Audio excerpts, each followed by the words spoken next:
first of all, just wanted to thank everybody for joining myself and Mike Leeson from RIVA Audio. Pretty excited to be working with these guys. We've met initially at CES last year, and known Mike for a long time, and happy and excited to be part of this new launch with him. So with that, I will turn it over to Mike, and we'll get started. Hey, everybody. How are you? RIVA Audio is a brand new company in the wireless audio space, and I'm going to talk about the opportunity and how we're a little bip different in a very crowded space. So first of all, if you look at the technology landscape and what's going on there, Sonos obviously is the leader, and they came out of the gate pretty hard 15 years ago, and since then there's this huge advancements in wireless technology, not only in Wi-Fi but also in Bluetooth. Bluetooth is a factor that every consumer knows what it is. They know it tends itself to music as well as cell phones. What they don't understand is that Wi-Fi is also around music, so there's not as much known around Wi-Fi, but there's more known in Bluetooth. There's also excitement, as you guys already know, about IoT and the smart home. When the Internet of Things was introduced, it was pretty interesting. They talked about, you saw all these demos where your smart home would, you take a remote and it would do everything in your smart home. I have a lot of these things in my home now. I have a Logitech Harmony remote that I work off an app, Ring, Nest, Eero, 2 gig. Unfortunately, the Internet of Things is not the Internet of Things. It's the Internet of a thing on an app in your home. And so you have 8 different apps to operate everything in your home. Eventually, this will get better, but that's what the Internet of Things is now, unless you have a control system that brings it all together. Voice will play a huge role in it. In the fourth quarter last year, you saw how Amazon and Google Home sold out, I think, in a lot of retailers. Voice in the beginning was kind of more of what's the weather, but now it's turning into control, and I think you're going to see voice really change a lot in what it does. In 3 to 5 years, I expect voice to be, you'll be sitting in your living room asking your assistant to close the shades, put the lights at 25% and put on Mission Impossible 8. That's how voice is going to take over. Consumption of music is at an all-time high. If you look at just the mediums that we have, so you go to vinyl all the way to iPod, and what's happened with that as people got more used to portability, they wanted portability more than quality, so quality suffered as portability gained. And then even in the most recent history, you see iTunes came out, created more portability for music. You download it. Now you have music streaming, and not only is it easy, you have access to thousands and thousands of pieces of music. It's kind of changed the way we listen to music. This is a bit of an old slide, but it'll give you an idea of we are consuming, not only on the video side, but on the audio side, tons of streams. I'll just give you a quick example. Led Zeppelin, who probably didn't get much music in the downloading of music days, except for Stairway to Heaven, now streams 1 million times a month. And what happens is I have a 16-year-old and a 14-year-old. They will now go back and stream my music to listen to it because it's free, or relatively free. And they'll listen to my 80s music and get turned on onto my music. So the consumption of music and what people listen to is an all-time high. The music I grew up with, I'm 50 years old. I can't get out of the 80s. It's coming back, and a lot of people are listening to that music even in their teens.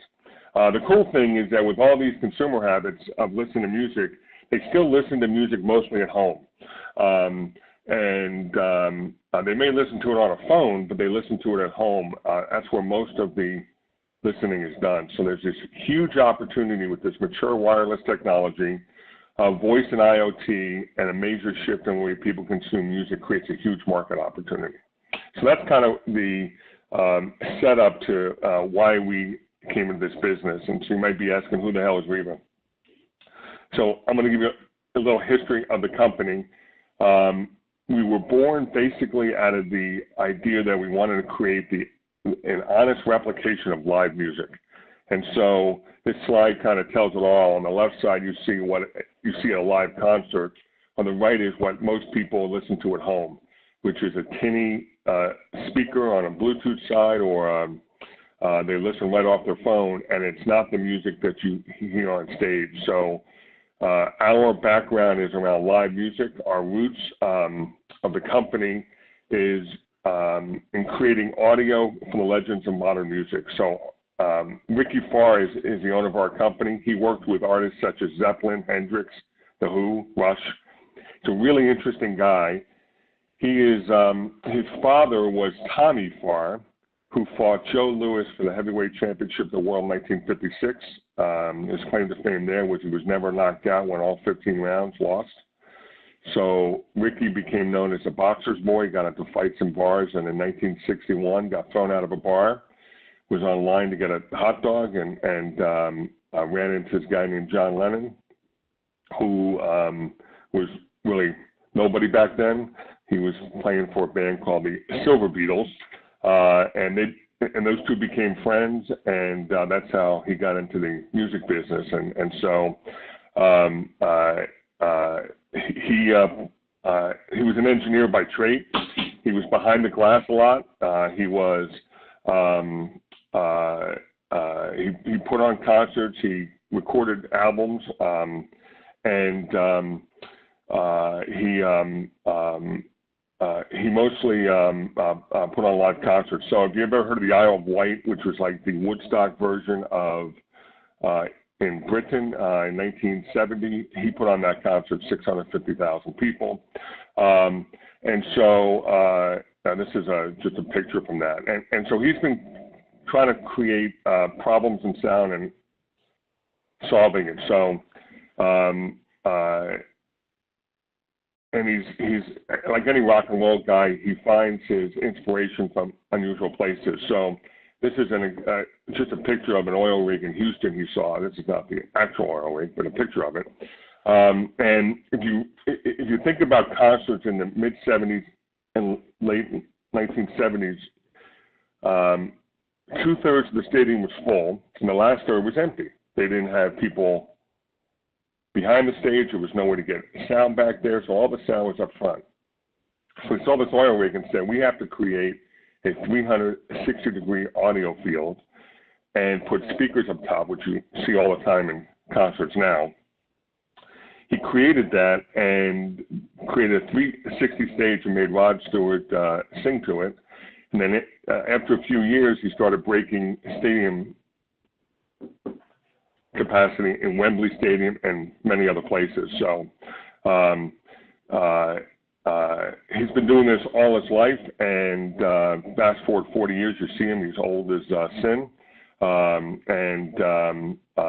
Those of you in the 12-volt business, by the way, might recognize him. In 1993, he launched a little brand called Diamond Audio, which vastly became the most popular speaker in the 12-volt world before it was sold to Sherwin-Vega. You know, he got into this business honestly by hearing his granddaughter play Imagine on a little Bluetooth speaker, and he knew he had to try to do something about it. So this is kind of the roots of the company here. 1961, he meets John Lennon. 93, he founded Diamond Audio. And then he did some OEM work, not only for Vizio in 2011, but he also makes bass shakers for chairs. And then he founded RIVA Audio in 2012. So we've been making Bluetooth speakers for the last 2 or 3 years, high-end 2-channel Bluetooth speakers. They're around $350. And we were awarded trillion patents for those speakers and the WAN speakers, which I'll talk about in a few minutes. So why RIVA? So first of all, we're in the multi-room space. It's the fastest growing space in the market. So the pie's not getting split up, it's actually growing, so there's more opportunity for everybody. And we do it with physics, not gimmick, so we don't change phase and do all that kind of stuff. Our Trillium technology basically takes 2 channels of audio and creates 3 channels of sound. So how do we do that? All of our speakers have drivers on the left and right and center. And so we take the left and right signal, whatever's the same comes out the center speaker, whatever's different comes out the left or the right speaker. And so this is kind of what it looks like on our big speaker. It creates a wider sound field and no sweet spot needed. And this approach with audio is what we still do today. So who's talking about RIVA? So in the last 12 months, between CEDIA last year and CES this year, we've won all sorts of awards through the press. We're in the process of doing a New York press tour right now. I would say that we are probably the press darlings right now in terms of products and what we do. And so they're really excited about the product, and you might be asking, why the hell is everyone so excited about it? So I'm about to tell you. So if you look at the wireless category, Sonos was introduced over 10 years ago. And listen, it's a great product. I'm sure everyone on this call has used Sonos in one way or another. I have, 12 years ago, I was trying to get Zone 2 to work in my house, and my wife wouldn't have anything of it. And so I finally got a ZP100, I think it was called, or a ZP90, put it in my house, hooked it up to a AVR, and all of a sudden, Saturday morning, I had music in my house. So they really created the category and took the mystic stuff out of the Zone 2 idea. And their system was a closed system. And so what I mean by closed, so if you look back in the late 70s, early 80s, there was 2 companies that had a closed system and an open system. There was Macintosh that had this closed system, or Apple, and you had Windows with this open system. So you couldn't get any programs through Macintosh. You couldn't build anything for yourself. It all had to come from Apple. Where Windows was wide open. Anybody could build a Windows computer. Anybody can create software for it. Microsoft built their entire business based on this open platform. So what's interesting is that Sonos created this closed platform, and then everyone else followed, and they did the exact same thing. So you think about Bose and Hios and Blue Sound and DTS Play-Fi even. They're all closed systems. You have to have a licensing fee. You have to have their chip. You can't get in there. You can't create software without getting being part of their system. So all these companies created these closed systems where RIVA is an open system. So what do I mean by open? So we've partnered with Google to create this system, and they have a platform. So Google has over 125 music streaming services, including YouTube Red, Spotify, Pandora, Tidal, Deezer, and there's no cost for us to use this platform. 0 cost at all. The only cost is to get certified, the product to go through certification, which is a few $1,000s. Otherwise, there's no cost. And when they upgrade their platform, we get to take advantage of all the upgrades. And so there's some huge advantages around this. First of all, we're not the only one to partner with Google. Here are some companies that are partnering with them: Sony, Vizio, LG, JBL, B&O, Philips, Onkyo, HK. All these guys are partnering with Chromecast and building that in. And of course, RIVA Audio. And it's really simple to use. So all the consumer has to do is download Google Home on their phone. They open it up, they accept the terms and conditions, and then they never have to open up Google Home again. And they have access to all these music streaming services. So what happens is they open up their music streaming services. I'm using Deezer right here. And there's this little cast icon up top here. You see right up top on the top right-hand corner. It's different for every music streaming service. But you hit that cast icon, and then it opens up to, you can pick a group of speakers or speakers individually, and then you pick what speaker you want to play, and you play it. There's no app to learn. There's no convoluted way. All you do is open up your music streaming service that you use every day for running, going for airplanes, at work, and you come home and you pick what speaker or group you want to play and you play. Here's the other cool thing, is that let's say you had a Sony soundbar and a receiver as well in your room, and they had Chromecast. Well, you can group all of them with our speaker as well. So you can take a JBL speaker with a Sony speaker and a RIVA speaker and group them all together. And that's what truly an open system is. It gives you greater flexibility, and it allows you to take advantage of it. All right, so let me talk about 4 key factors with our products. First is simplicity, badass audio, flexibility, and freedom.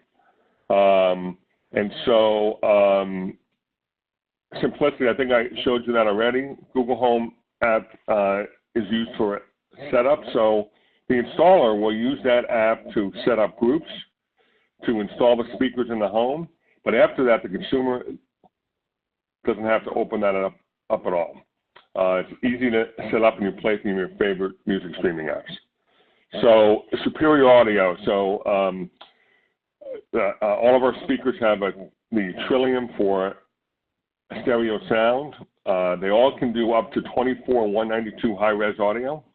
So you get the best audio you can potentially get. I could tell you that there's a bunch of music streaming services that are talking about streaming in that high-res audio now.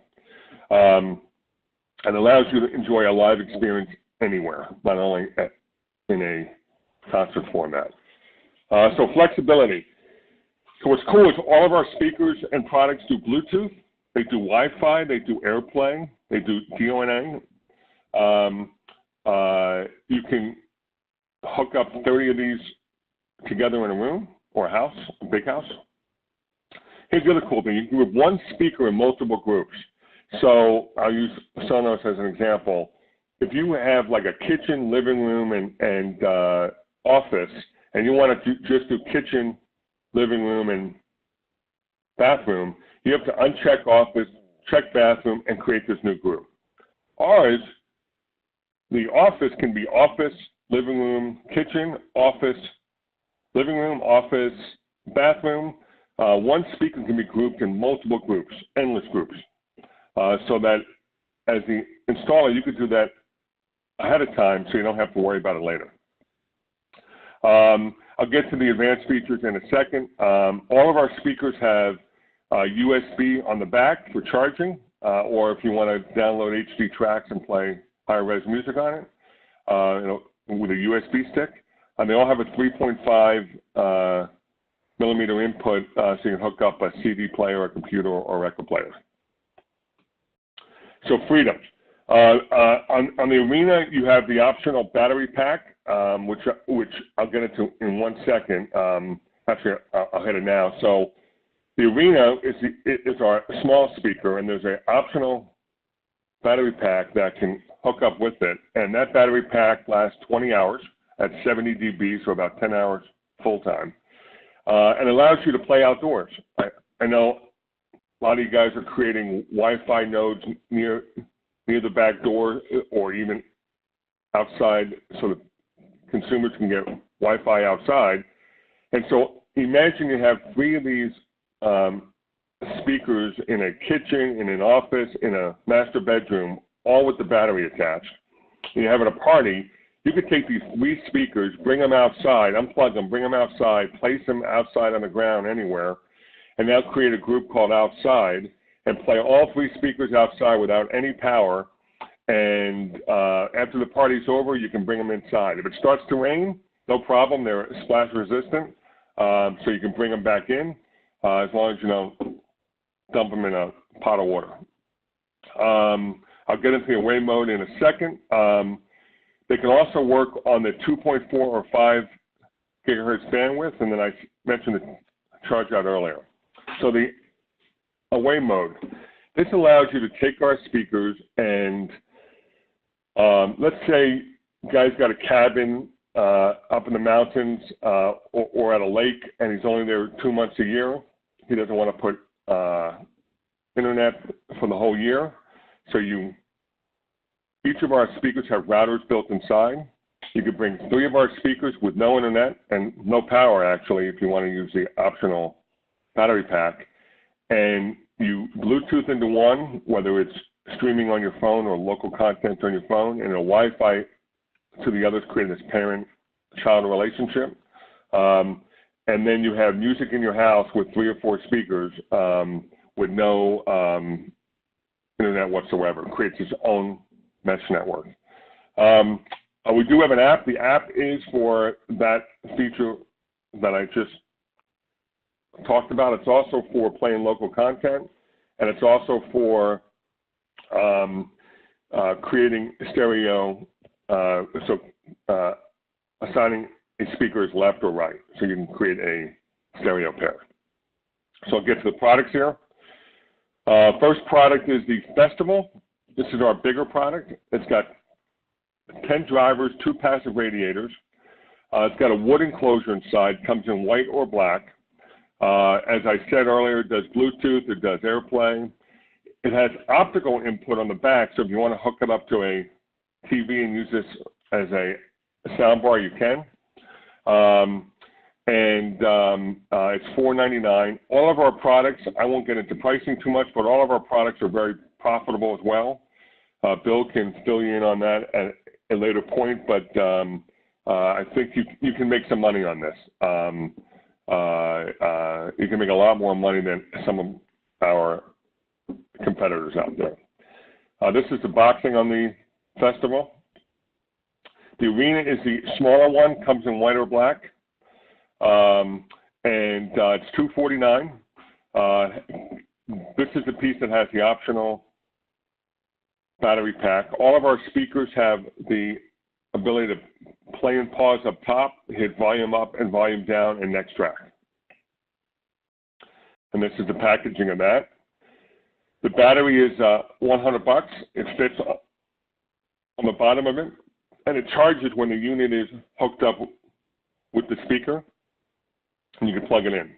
And this comes in white or black, and easily snaps on the base. This is the packaging.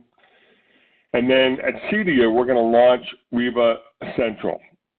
So unfortunately, the picture you're seeing here is a little bit misleading. It's not that small. It's about 2 RU, and I would say about a half of a rack width. This is what I would compare this to like a Sonos Connect or a Connect amp. It's got a 2-channel 30-watt amp on board. It'll do 60 watts at 4 ohms or 30 watts at 8 ohms, and you can do 2 pairs of speakers at 30 watts into it. This is for legacy audio. It'll do Bluetooth, it'll do AirPlay, it'll do Wi-Fi. It's got audio in, analog out, optical in, optical out. It's got subwoofer out if you want to do a 2.1 system. It's got USB for charging, and the amp can be turned off to create it as a preamp so that you can use it with a AVR if you want some more power. As I said, it's $399, profitable piece, and then it's also got optional rack gears on the side if you want to rack mount it. And this is coming out in September at CEDIA. So that's our WAN series, and I'll take any questions if there are any out there. Let's see here. Is there any latency issues if you group a soundbar to RIVA speakers regarding audio from TV? Yeah, there is. If you do it wirelessly, yes. If you do it hardwired via optical, no. Can you play from a hard drive on a network? Yes, you can. You can play from a NAS drive.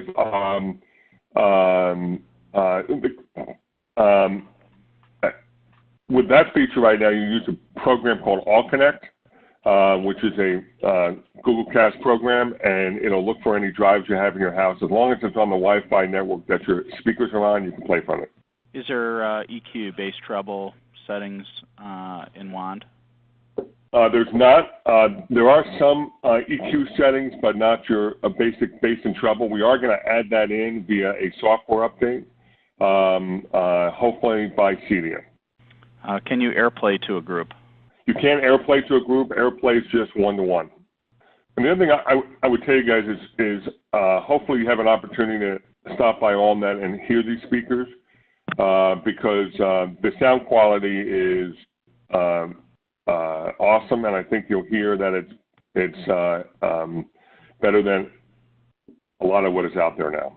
Yeah, I would agree, and the build quality is absolutely fantastic, and the performance is pretty awesome. So the product is you really can't get a good appreciation for it until you actually see the product in person. But it looks great. It looks like it's expensive, high-end product. I noticed that iHeartRadio won't Chromecast to a group. It only allows AirPlay. It won't Chromecast to a group. It only allows AirPlay. I'll have to get back on that one. Yeah, that's from Kyle. Not familiar with that. We've a lot of Pandora and Spotify. Not as much experience on the iHeartRadio, so we can look. I'll find out, and Kyle, if you can, I'm assuming your email address is on here, so I can drop you an email with that answer. What about Amazon Cloud Music Storage? So there are only two music services that Google does not work with. Amazon is one of them, Amazon and Apple. However, you can Bluetooth into it or AirPlay, but then you couldn't do groups. How many different streams can you send to different rooms? As many as, well, partially it depends on the music streaming service, but if you have 4 different music streaming services and you want to send 4 different streams, you can do it. Here's the other thing I should bring up. If you turn off your phone or you leave the house after you start a stream, your music continues to play. All you're really doing is telling the cloud to play music. So your phone is like a remote control. When you leave the house, it continues to play.